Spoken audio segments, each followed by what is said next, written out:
Lamig kaya mong binignit ay ang sarap-sarap ng binignit namin.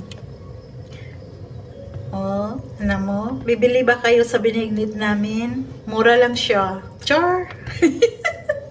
Sarap no, charito? Sarap. Grabing kahawt. Ang kabuhi. Oh, ay grabe.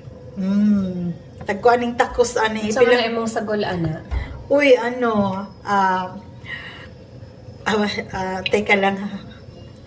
Ang ano nito, kamote. Ang sagol nito is kamote,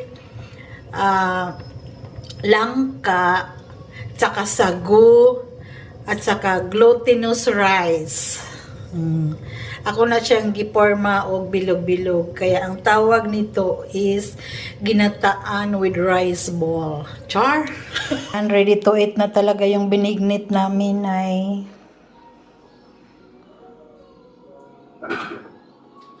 Turag lasa dito siya.